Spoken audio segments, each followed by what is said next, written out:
Então vamos lá, pessoal. Agora eu vou conversar um pouquinho respondendo a pergunta de como ocorre o metabolismo dos carboidratos se a gente for considerar os diferentes períodos do dia. Então aqui eu quis citar 3 situações comuns ao dia a dia de qualquer pessoa, que seria quando a pessoa está em jejum, quando a pessoa está naquele estado pós-alimentar, que é um estado que geralmente a gente chama de quê na literatura? De pós-prandial. Pós-prandial no sentido de pós-refeição, tudo bem? E também o estado quando a pessoa está em atividade física. Então, atividade física, seja caminhando, alguma coisa assim que já tem um gasto mínimo, mas também uma atividade física que seria já um exercício, né? um esporte, alguma coisa assim. Então, vamos nessa. Eu vou começar falando do que aconteceria após a alimentação, para pegar um pouco o embalo do que a gente está tudo comentando até agora, que é toda nessa ideia de a glicose sendo absorvida e chegando no nosso organismo. Antes de eu comentar aqui de como está o metabolismo dos carboidratos após a alimentação, vamos entender o seguinte, que o nosso organismo, pessoal, ele busca manter uma glicemia. Glicemia significa o quê? Glicemia, que é um nível de glicose no sangue. Então, o nosso organismo busca manter a glicemia de uma maneira constante. Então, o nosso organismo não quer que tenha uma variação muito grande de glicemia, seja para mais, seja para menos, porque isso pode atrapalhar vários e vários processos fisiológicos ou causar até danos no nosso organismo, tá bom? Então, o nosso organismo quer buscar manter esse nível de glicose no nosso sangue de uma maneira constante. Então, quando a gente está falando ali, é mais ou menos constante, os autores citam geralmente entre 90 e 100 miligramas por decilitro. Então, o nosso organismo quer manter por volta desses valores aqui. É lógico que após a alimentação, o que vai acontecer?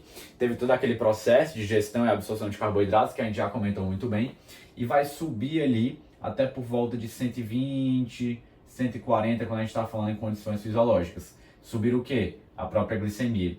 Mas o nosso corpo quer manter nesses níveis aqui, mas por volta de 90 e 100. Então ele vai precisar baixar um pouquinho essa glicemia. Vamos entender o que vai acontecer nos metabolismos dos carboidratos para que isso possa acontecer, para que ele possa atingir esse objetivo. Então vai haver o quê? Logo após começar a subir os níveis de glicose no sangue, a gente já começa a ver um aumento da liberação de insulina. Um aumento da liberação de insulina pelo nosso pâncreas. Pelo pâncreas, mais precisamente pela sua porção endócrina.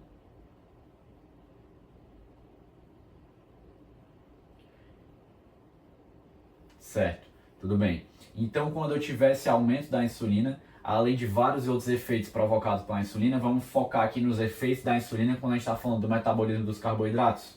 O que vai acontecer? Essa insulina vai proporcionar o quê? Vai proporcionar que haja uma maior entrada dessa glicose que está ali no próprio meio do próprio vaso, né, circulando ali pelo sangue, vai proporcionar um aumento da entrada dessa glicose em diversos tecidos do nosso corpo. Vou pegar aqui um exemplo, mas poderíamos considerar outros tecidos, mas um exemplo seria o próprio tecido muscular. Então a insulina vai proporcionar que a glicose entre mais no tecido muscular e consequentemente vai ter uma baixa da glicemia. Uma baixa até mais ou menos os níveis que a gente quer atingir de 90 a 100. Mas o que vai acontecer? A insulina joga somente a glicose ali para dentro da célula? Não, ela também vai fazer o quê? Ela vai estimular. Isso também é uma consequência dela estar colocando glicose para dentro da célula. Mas vamos pensar o seguinte, que a insulina vai também fazer o quê? Vai estimular um aumento da glicogênese. Isso vai estimular um aumento justamente da formação de glicogênio.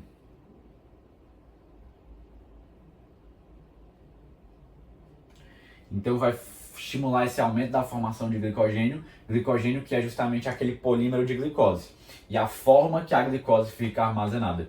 Então a gente já viu aqui que no estado pós-prandial a gente vai ter um aumento da glicogênese e também a gente vai ter o quê? A gente vai ter uma diminuição da glicogenólise. Por quê, Pedro? Porque eu não quero quebrar o glicogênio, eu não estou precisando quebrar o glicogênio e tornar a glicose disponível. Eu quero diminuir a quebra de glicogênio para que ele seja formado o máximo possível ali no período pós-prandial. Por quê? Porque eu quero que a glicose fique dentro da célula ali armazenada e bonitinha, porque eu não quero subir demais a minha glicemia. Pelo contrário, eu quero baixar a minha glicemia, que aumentou demais ali no estado pós-prandial. Aumentou demais não, mas aumentou relativamente quando a gente está falando em condições fisiológicas. Eu quero baixá-la para níveis mais adequados ali para o nosso organismo, entre 90 e 100, beleza? Então, esse aqui é basicamente um resumão do que acontece no estado pós-prandial, após a gente se alimentar de carboidratos. Isso é o que acontece de maneira geral com o metabolismo dos carboidratos, tudo bem? Vamos considerar agora o período em jejum. O que vai acontecer em jejum? Em jejum, vamos pensar o seguinte, que a tendência, o que a gente espera? Se a gente está em jejum, a gente está num período entre as refeições, né? Então a gente está num período ali que a gente não se alimentou agora, né? Ao menos. E o que vai acontecer? A tendência é a minha glicemia baixar. Então a glicemia começa a baixar. E o que a baixa da glicemia vai fazer? Lembra que o nosso organismo não quer manter aqui entre 90 e 100? Então o nosso organismo vai buscar um jeito de fazer essa glicemia subir novamente para um valor ali mais adequado, entre 90 e 100. Como é que o nosso organismo vai fazer isso no estado de jejum?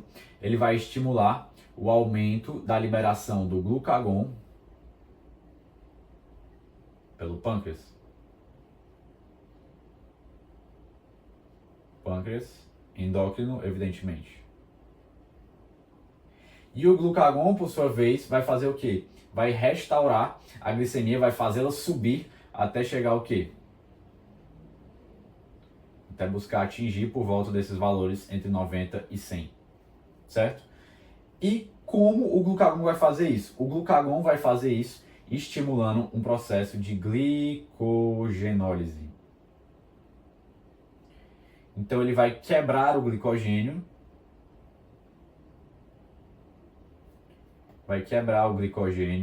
quebrando aqui o glicogênio, estimular, melhor dizendo, a quebra desse glicogênio. Quem quebra o glicogênio, evidentemente, não é o glucagon diretamente. O glucagon é um mediador hormonal que vai mediar, vai estimular diferentes enzimas a que realizem essa quebra do glicogênio.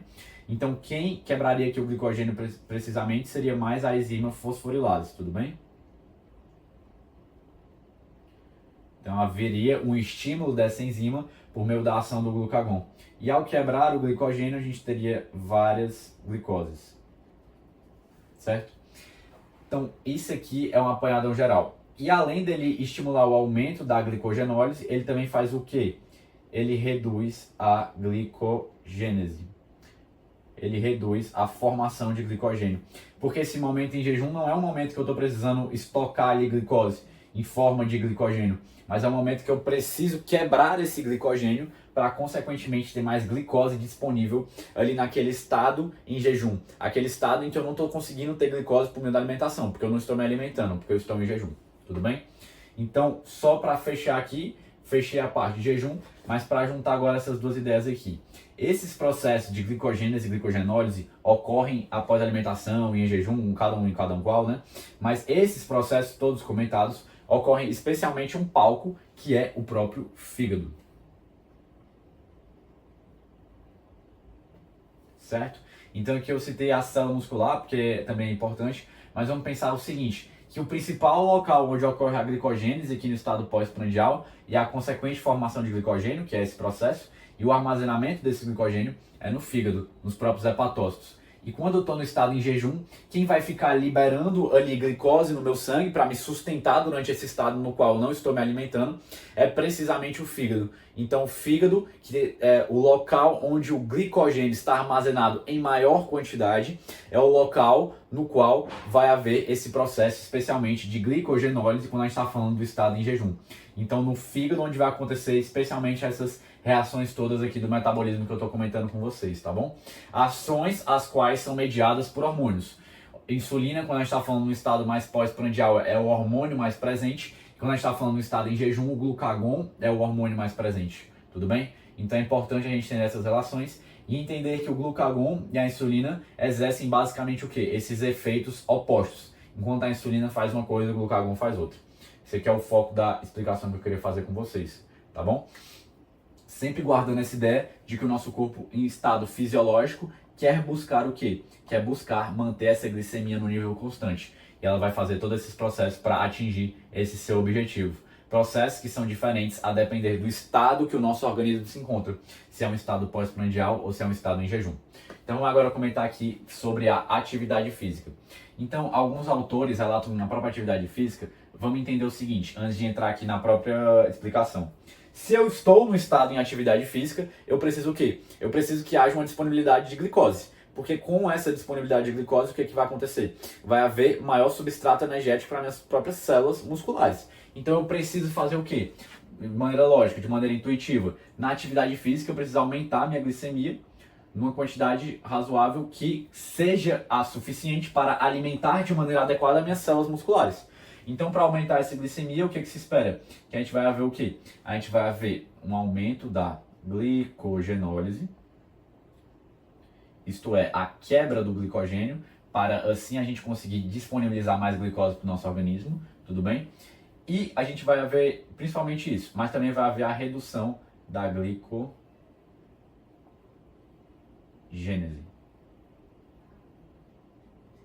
Certo? Porque eu não estou precisando formar glicogênio aqui agora durante a atividade física. Então esses são os dois processos essenciais. Isso vai ser mediado na própria atividade física pela liberação do glucagon que ocorre. Mas aqui entra mais um que é especial para a gente entender. A própria liberação da adrenalina. Então a gente já espera que na atividade física seja liberada a adrenalina.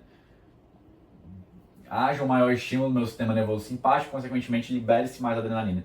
E essa adrenalina também pode agir ali, aumentando a secreção de glucagon por ela própria. Então esse aqui é um dos mecanismos citados para a gente conseguir aumentar a glicemia quando a gente está falando de atividade física.